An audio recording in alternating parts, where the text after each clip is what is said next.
Hello guys, Rider Tech here.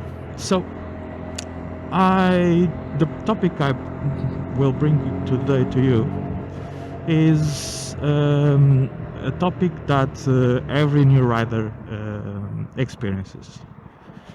It's something that all of us did, and people don't know how to do roundabouts. No one knows. It's fucking killing me. So, back to the topic.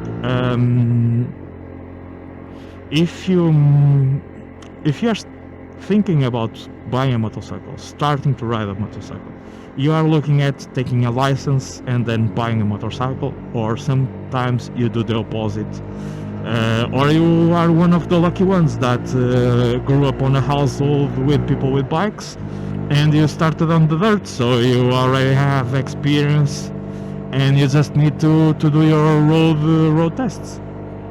So to every rider, there's no perfect answer for the perfect first bike. I will try to give you guidelines to choose in your first bike, but the final answer is yours. And I think there's police up ahead. Nice. Always helpful when people signal. So in Portugal, if some car flashes your high beams, it means there's police up ahead. And we actually need to go back the way we came, so we will just turn around and go back.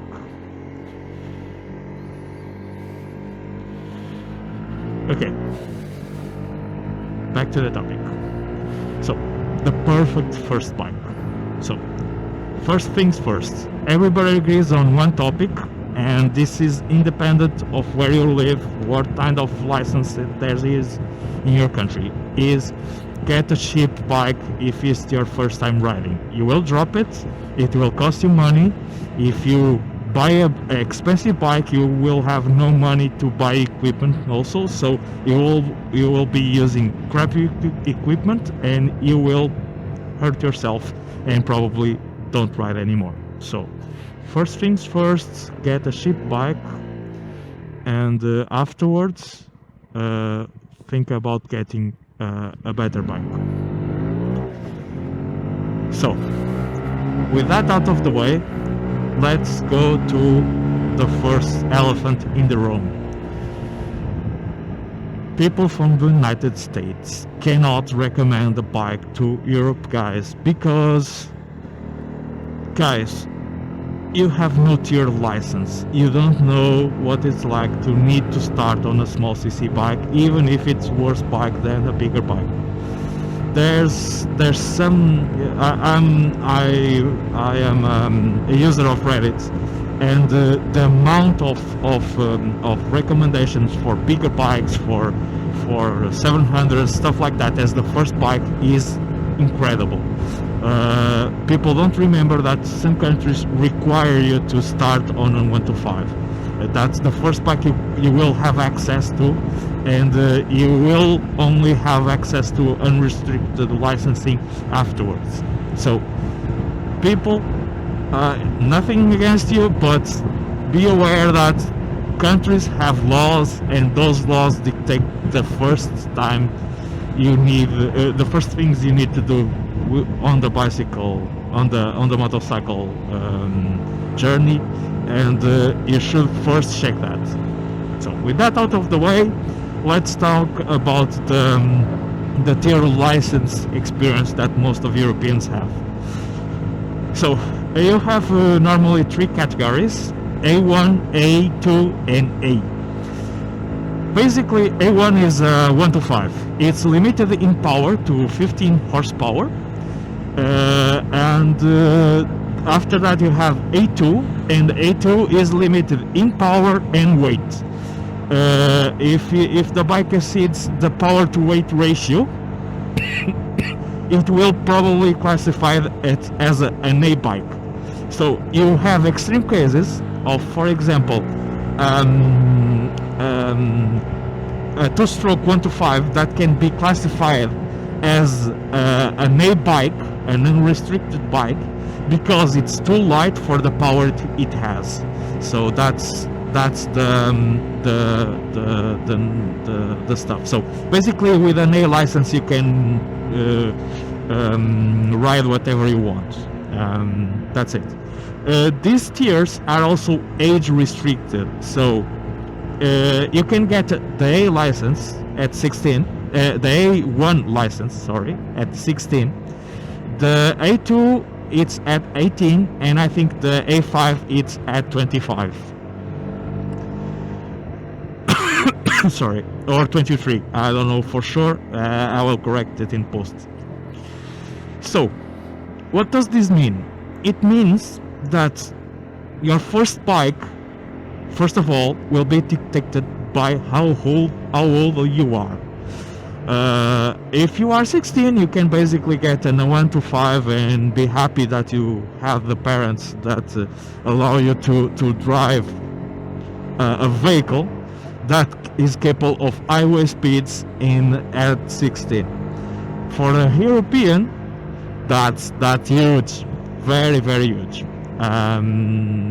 Most people are not allowed to do stuff like that. So in other countries. So after that, you have the A2 compliant, and those bikes normally, and this is the main reason why you see a lot of parallel twins at the middleweight category nowadays, because they are easy to restrict to A2 compliant. So most brands will have an A2 compliant bike that is nothing less than an A bike that's able to be restricted. So stuff around 70 horsepower, 70 to 80, I think, will be able to go down to 50, and I think 50 is the maximum horsepower that you are allowed on A2. Again, I will correct it in post. I will put it down exactly what the maximum power is for A2.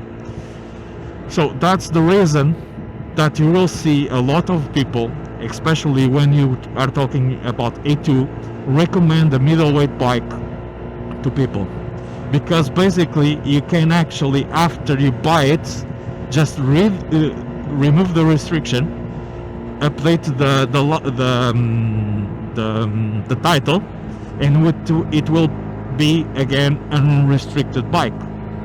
Or you do it illegally and you just take your chances. So that's the main reason that a lot of people recommend the middleweight category. And then there are those guys that say, just start on a big bike. You will get bored of a small bike, and then you will need to upgrade right away, and you will lose money by doing so. So, after my condescending tirade, let's expand on this. So first of all, let's talk about my experience. I did my A license while driving a 1 to 5. My initial thought was actually to buy a middleweight, an A2 compliant bike, but unrestricted to A. And so first do my A license, buy the bike, and keep that bike for like 5 years, stuff like that. And then get a bigger bike or a more powerful bike or something like that. And my reasoning for that was because at the time I was looking at a Ninja 400 and I was like, jeez, this bike is really expensive. How cheaper is an A bike? Okay, an A bike is not really that cheaper, but it's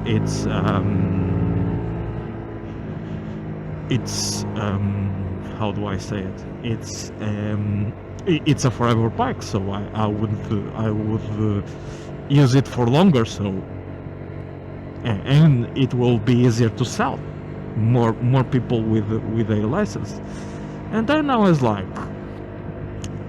COVID hits, license, my ability to continue my license went to the crapper because the government decided that all schools closed, even the driving schools. And because of that, I basically needed a bike to get to work, and I was like, okay, at least I will get a 1 to 5. And then I went and did a thing that most of you guys will not like. I went and bought a premium 1 to 5. This is not a cheap 1 to 5. This is an expensive 1 to 5. And what was my reasoning? So I thought like this. I'll get this 1 to 5. This will allow me to get some experience. This will be a bike that's the same as the 300, so it will handle similarly, but with less power. It will allow me to get an history with the insurance companies, and all of this will allow me to do my exam better, because I will be on a bigger bike, and also because all of this will allow me to learn with a small cc bike. And then I thought, in my country, any guy with a car license can buy this bike. And I went online to check the used market, because I thought to buy this bike used, and the price difference was crazy. It was not even 1,000 euros difference for bikes with like 20 k's of mileage. And I was like, what the hell? And that's when I found out that these bikes actually keep the value very much. So you can because these bikes are forever bikes for someone that wants a good 1 to 5, because this bike is the limit of a 1 to 5 with good brakes, good suspension. And they just don't plan to upgrade anymore. They are happy with a 1 to 5. It's all they need for their use case. So basically, there's a market for these bikes. There's not a lot of these bikes at sale on the used market here in Portugal. So I took the plunge. I bought this bike, and what did this allow for me to do? This allowed me to make my exam with no problems. Totally okay with my exam. And that's the main thing that I think you guys should take from this, is that the perfect bike for you is what you are trying to do with the bike. My perfect bike was the 1 to 5. It checked all the boxes. It's what I needed to learn. It was a bike for a few short years, but I needed something that had quality for me to learn what's like to have a more powerful bike with a handling of a better quality bike. So that's the reason I went with this bike. The best bike for you may be MT-07 or a CB 650 or even an R6. Depends on what you want to do with the bike and your previous experience. If it's your first bike, less power is better. If it's not your first bike, whatever, dude, if you are comfortable on a powerful bike, just get a more powerful bike. It's stuff like that you should always take into account when you buy a bike. And if you can, and this is only for the guys that already have a license, test it first. Most people buy a bike without testing it, and they found out that the bike is not what they want, and then they try to sell it and they lose a lot of money, because a new bike sold in the year that is bought is when the most appreciation of the value occurs. After that, the bike doesn't lose a lot of money, but that's just my 2 cents. So that's it. My take on the perfect bike is there is no perfect bike. There's a bike for each and every one of you, and the perfect bike now will not be the perfect bike in the future for you. So just shop around, get what you want at the moment, and then decide again later if you want to upgrade to something bigger, to something lesser. It's everything goes. That's it, guys. Thank you for watching, and see ya.